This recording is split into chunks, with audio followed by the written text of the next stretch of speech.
Hello दोस्तों और हम पढ़ रहे हैं क्लास 12th की अकाउंटेंसी और उसमें पढ़ रहे हैं डिसोल्यूशन ऑफ पार्टनरशिप। तो अब तक हमने काफ़ी क्वेश्चन कर लिए थे। तो इसमें एक कॉन्सेप्ट और आता है adjustment of partners capital.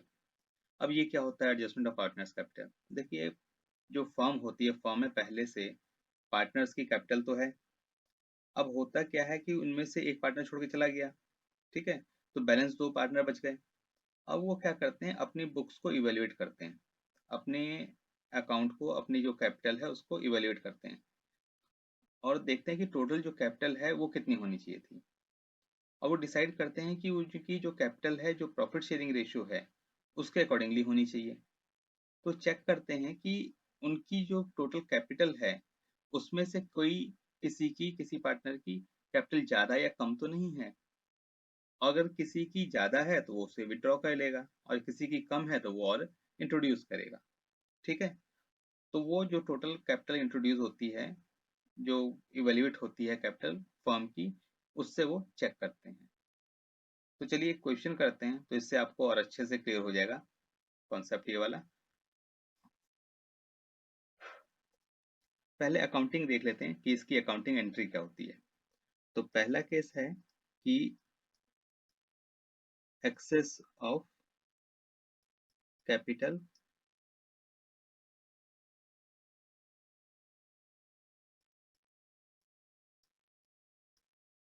Withdrawn by partner. ठीक है? मतलब कि जो कैपिटल अगर ज़्यादा इंट्रोड्यूस की हुई है पार्टनर ने, तो वो ज़्यादा वाली जो कैपिटल जितनी ज़्यादा है उसे वो विड्रॉ कर लेगा। ठीक है ना?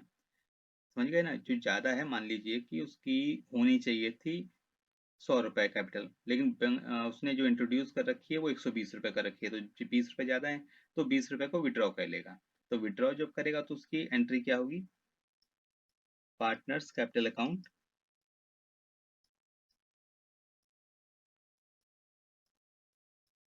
डेबिट टू कैश या फिर बैंक, दोनों में से कुछ भी लिख सकते हैं। ठीक है?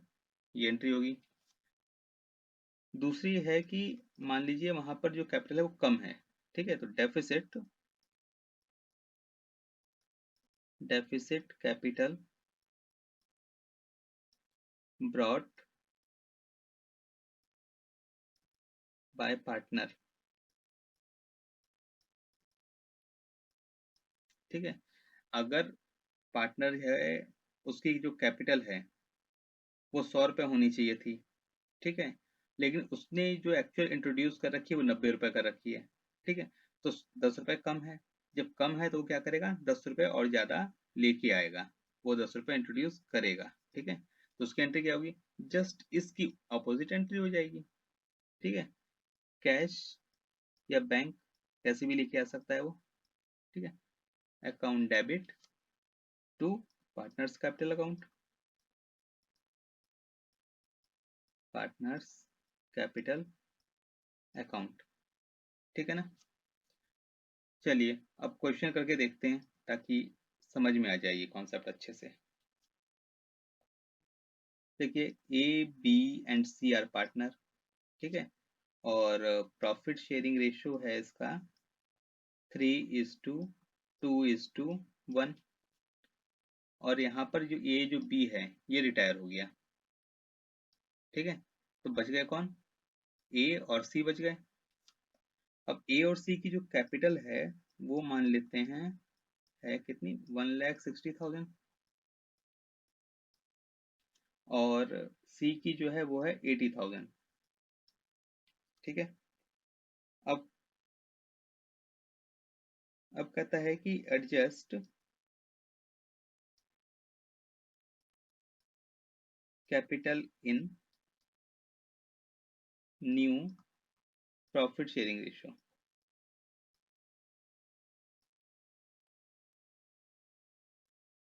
Profit share ratio. ठीक है? अब देखिए कि यहाँ पर पहले तो ये कह रहा है कि इनकी जो कैपिटल है वो 160 और 80,000 है। ठीक है? अब इनकी जो कैपिटल है उसको न्यू प्रॉफिट शेयरिंग रेशियो में एडजस्ट करेंगे।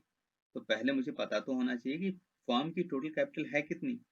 वो तो पता ही नहीं, तो वो कैसे निकालेंगे? एक तो वो चीज़ है। दूसरा, न्यू प्रॉफिट शेयरिंग रेशियो हमें नहीं पता, तो वो कैसे निकालेंगे?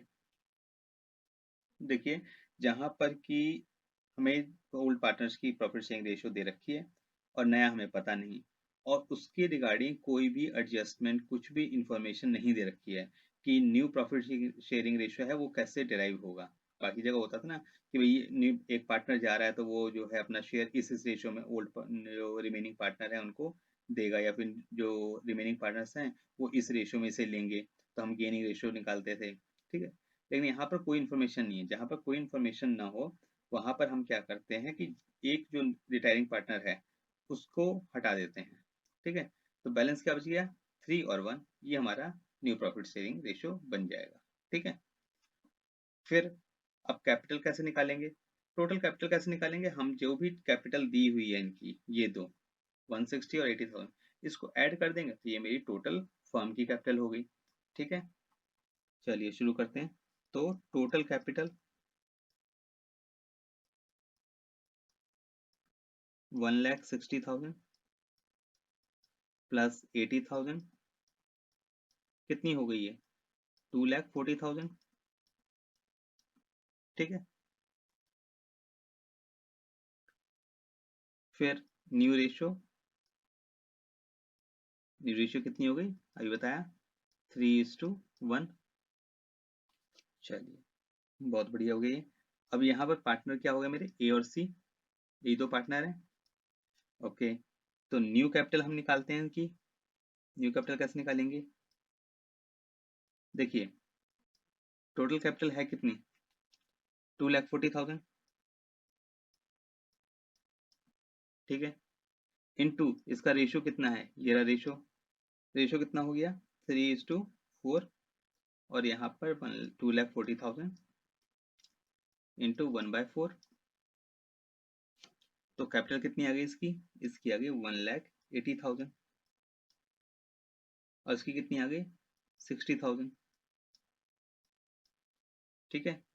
अब हम निकालते हैं इसकी एग्जिस्टिंग कैपिटल। एग्जिस्टिंग मतलब कि जो उसने ऑलरेडी कैपिटल इंट्रोड्यूस कर रखी है। एग्जिस्टिंग कैपिटल मतलब जो ऑलरेडी है इसमें। ऑलरेडी कितनी है? ये रही, ये दे रखी है ना, इसे लेंगे। ये हो गया इसका, ए का 1,60,000 और इसका 80,000। अब देखिए क्या पता लगता है आपको? ये जो ए था इसकी कैपिटल क्या थी? 1,80,000 होनी चाहिए थी, ठीक है। लेकिन है कितनी? 1,60,000, यानी 20,000 रुपीज शॉर्ट है। इसे 20,000 और इंट्रोड्यूस करने चाहिए। अब यहाँ पर सी के केस में उसकी होनी चाहिए थी 60,000, उसने इंट्रोड्यूस कर रखी है कितनी? 80,000, तो 20,000 ज्यादा इंट्रोड्यूस कर रखी है। तो यहाँ से आ गया हमारे पास कैश टू ब्रॉट और पेड। कैश चाहे तो लाएगा या फिर वो पे करेगा। तो 20,000 जो है ये तो लेके आएगा, और यहाँ पर सी जो है 20,000 विड्रॉ करेगा, ठीक है। यही एंट्री यहाँ पर बताई थी आपको, ठीक है।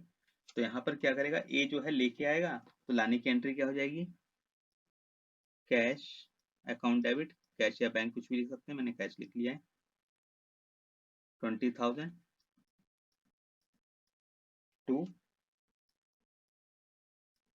एज कैपिटल अकाउंट कितना? 20,000, ठीक है ना। अब इसी तरीके से सी का, सी क्या है यहाँ पर? सी ने ज्यादा कैपिटल इंट्रोड्यूस कर रखी है, तो ये सी 20,000 रुपीज विड्रॉ करेगा। तो विड्रॉ की एंट्री क्या हो जाएगी? C's capital account debit to cash account. तो ये कितना हो गया? 20,000, 20,000, ठीक है ना। बहुत सिंपल है। तो कई बार ये एडजस्टमेंट भी आ जाती है, जैसे हम क्वेश्चन पूरा जो फुल फ्लैज आएगा उसमें ये एक लाइन हो सकती है कि जो कैपिटल है उनकी न्यू प्रॉफिट शेयरिंग रेशियो में एडजस्ट करनी है। अगर ये आ गया तो हमें इस तरीके से कैपिटल को एडजस्ट करना पड़ेगा, ठीक है।